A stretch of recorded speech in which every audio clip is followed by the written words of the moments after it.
तो hello everyone, welcome back to my channel.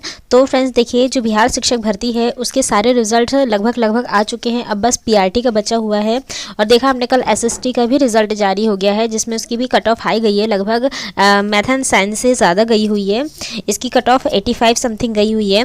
और साथ में और भी सब्जेक्ट्स और क्लासेस के आए हुए हैं, जिसमें 95 तक कट ऑफ गई है जनरल कैटेगरी की। अब इसमें जो है आपका 1 to 12 का काउंसलिंग की प्रोसेस आज से स्टार्ट हो चुकी है, जिसमें आप लोगों को एक ज़रूरी सूचना जारी हुई है जो मैं आपको बताने वाली हूँ। साथ में जो बीपीएससी के चेयरमैन हैं उनका नया बयान जारी हुआ है, वो मैं आपको बताने वाली हूँ। और साथ में कुछ कैंडिडेट्स हैं जिनका रिजल्ट रद्द कर दिया गया है।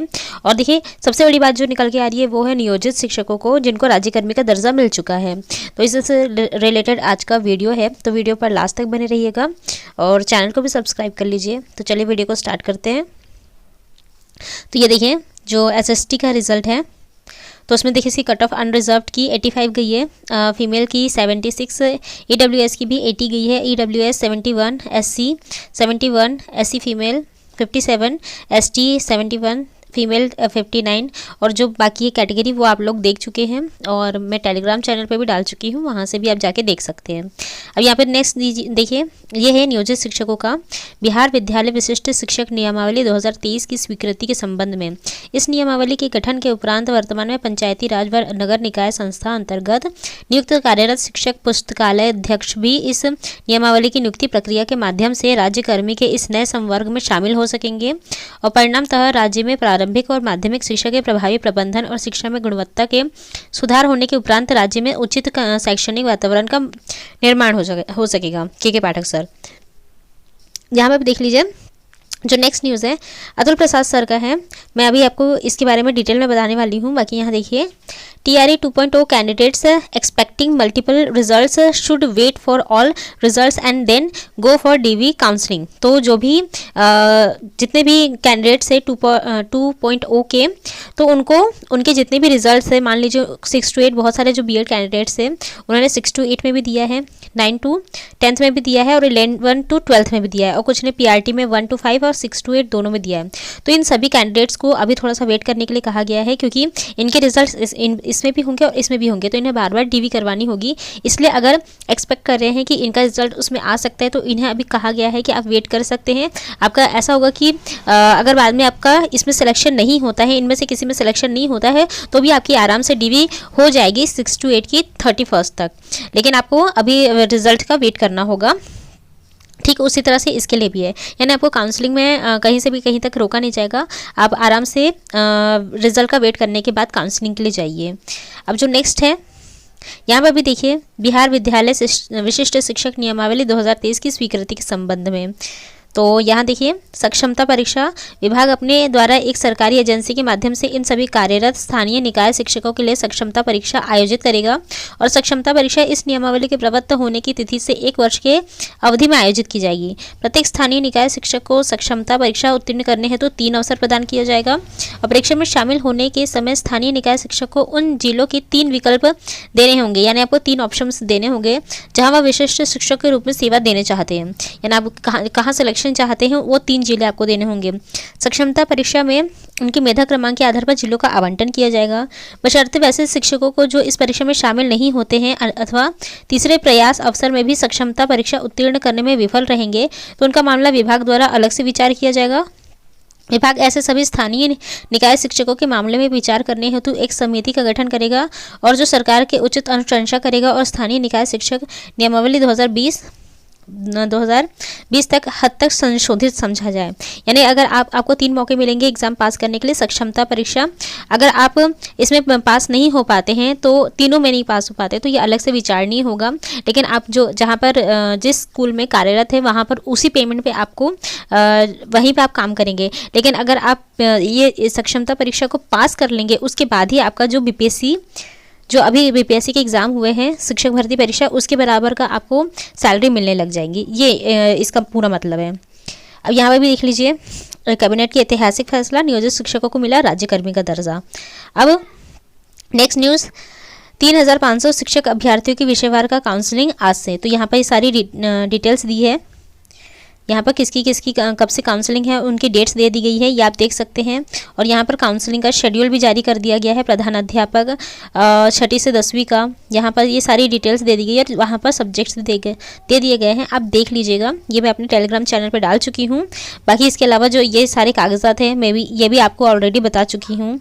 शिक्षक नियुक्ति परीक्षा का मूल प्रवेश पत्र, उसकी छाया प्रति, आधार कार्ड, शैक्षणिक प्रमाण पत्रों की मूल प्रति, वेबसाइट से जो आपका वाटरमार्क के साथ आपने डाउनलोड किया है वो, सी-टेट, एस-टेट, बी-टेट, इसके सारे प्रमाण पत्र, 3 पासपोर्ट साइज फ़ोटो, जन्मतिथि, जितना भी आप लोगों का आपको जहाँ पर भी रिजर्वेशन मिले हैं वो सबकी डॉक्यूमेंट्स वगैरह सारी चीज़ें, और आपको इसके साथ में आपका जो मोबाइल नंबर है, आधार कार्ड, और आपको एक बैंक अकाउंट व कैंसिल चेक और पैन कार्ड, इतनी चीज़ें लेके जानी होगी अपने साथ। सबकी कम से कम 3-3 कॉपीज आप करवा लीजिएगा। देखिए ये जो पूरा रिजल्ट है कि काउंसलिंग में 94 अभ्यर्थी हुए शामिल। तो शिक्षक नियुक्ति के प्रथम चरण में पूरक रिजल्ट काउंसलिंग का आयोजन 25 दिसंबर को किया गया। इसमें कुल 154 अभ्यर्थियों को शामिल होना था, लेकिन इसमें केवल 91 अभ्यर्थी ही शामिल हुए। मतलब 154 में से सिर्फ और सिर्फ 91 शामिल हुए हैं, बाकी सारे के सारे अभी रह गए हैं। तो इसके बाद पटना हाई स्कूल में आयोजित काउंसलिंग में विषयवार अभ्यर्थी शामिल हुए थे। इसमें से 1 से 5वीं में 3 अभ्यर्थी में तीनों के तीनों शामिल हुए थे। वहीं 9वीं 10वीं में 151 अभ्यर्थियों को शामिल होना था, इसमें से 91 अभ्यर्थी ही शामिल हुए। तो देख लीजिए इसमें भी बहुत सारे कम जा रहे हैं। मेरे ख्याल से इनको ये है कि सेकंड वाले में इनका चयन हो जाएगा, या फिर नियोजित शिक्षक होंगे जिसका अभी राज्यकर्मी का दर्जा मिल गया है, इस वजह से भी नहीं शामिल हुए होंगे। और उसके बाद देखिए यहाँ पर DRCC की जगह आज से खेल भवन में होगी शिक्षकों की काउंसलिंग। तो यहाँ पर जिनका चेंज हुआ है वो आप देख सकते हो, और ये मैं आपको स्पेशली बताना चाहती थी। देखिए जो 26-23 विद्यालय नियुक्ति परीक्षा है TRE 1 और में परीक्षा फल प्रकाशन के उपरांत कतिपय अभ्यर्थियों द्वारा दूरभाष व आयोग के व्यक्तिगत रूप से संपर्क कर बताया गया था कि प्रकाशित परीक्षा फल में उनका कट ऑफ, उनका प्राप्तांक अधिक होने के बाद भी उनका अनुक्रम चयन सूची में प्रदर्शन नहीं हो रहा है। तो आयोग ने इसे संज्ञान में लेते हुए आवश्यक सूचना के माध्यम से पोर्टल क्रिएट करते हुए इनका 29/10/23 से 12/11 तक ऐसे अभ्यर्थियों के शपथ पत्र और साक्ष्य के साथ ऑनलाइन आपत्ति की मांग की गई थी, और निर्धारित अवधि तक कुल 1756 अभ्यर्थी द्वारा ऑनलाइन आपत्ति आवेदन पत्र आयोग में प्राप्त हुआ था। और जांच उपरांत पाया गया कि 1756 आवेदनों में से 741 आवेदन पत्र बिना शपथ के पत्र के समर्पित किया गया था, यानी ये लोग फेक थे। अब इसके बाद आयोग द्वारा निर्गत सूचना में स्पष्ट रूप से उल्लेखित है कि जिन अभ्यर्थियों का आयोग के द्वारा प्रकाशित परीक्षा फल यदि आपत्ति है तो शपथ पत्र साक्ष्य के साथ अपना आपत्ति पत्र दर्ज करें। आयोग के आदेश पर अवहेलना करते हुए कुल 741 अभ्यर्थियों द्वारा बिना शपथ पत्र के अपनी आपत्ति दर्ज कराई गई थी। आयोग ने इसे गंभीरता से लेते हुए वैसे अभ्यर्थी से स्पष्टीकरण की मांग की गई थी। अब निर्धारित तिथि 30/11/23 तक कुल 171 अभ्यर्थियों द्वारा अपना स्पष्टीकरण आयोग को समर्पित किया गया था। वैसे अभ्यर्थी जो निर्धारित अवधि तक अपने बचाव में अपना स्पष्टीकरण प्रस्तुत नहीं किया है, उन 413 पूर्व में समर्पित किए गए शपथ पत्र व प्रतिरूप डुप्लीकेट अनुक्रमांक को छोड़कर अभ्यर्थियों का अनुक्रम क्रमांक ये है। तो इसमें से कम ये जो 413 है इन्हें, और इसके अलावा ये इतने जो अभ्यर्थी है 171, इन सभी को 3 साल के लिए जो BPSC का एग्ज़ाम होने वाला है इसमें बैन कर दिया गया है। तो कम से कम ये 413 जो अभ्यर्थी हैं इन्होंने अपना शपथ पत्र नहीं दिया है, और जो कुछ ने शपथ पत्र दिया है यहाँ देखिए, तो उन्हें इसमें मतलब ये देखें।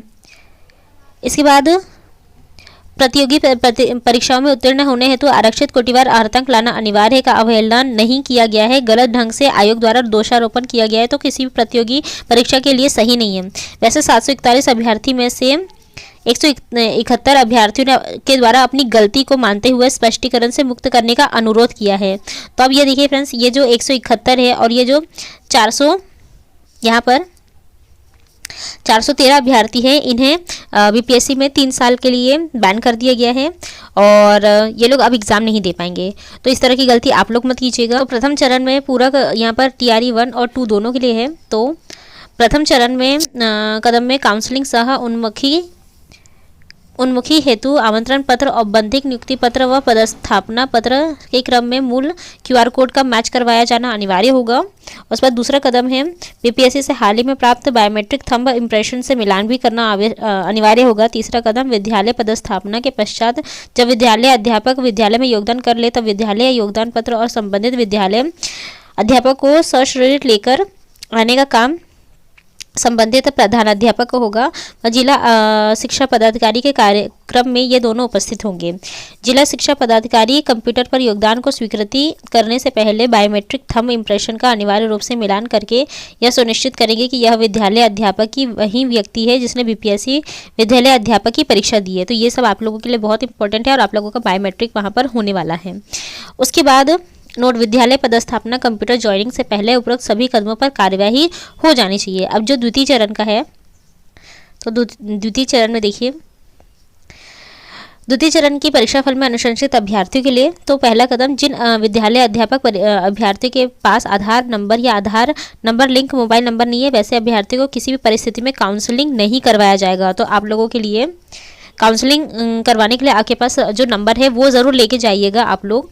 उसके बाद दूसरा कदम बीपीएससी से हाल ही में प्राप्त बायोमेट्रिक थंब इम्प्रेशन से मिलान भी अनिवार्य होगा। तीसरा कदम काउंसलिंग में अभ्यर्थियों के आधार पर लिंक मोबाइल नंबर से ओटीपी प्राप्त करना अनिवार्य होगा। चौथा, काउंसलिंग सह उन्मुखीकरण हेतु आमंत्रण पत्र और औपबंधिक नियुक्ति पत्र पदस्थापना पत्र के क्रम में मूल क्यूआर कोड का मैच करवाया जाना अनिवार्य होगा।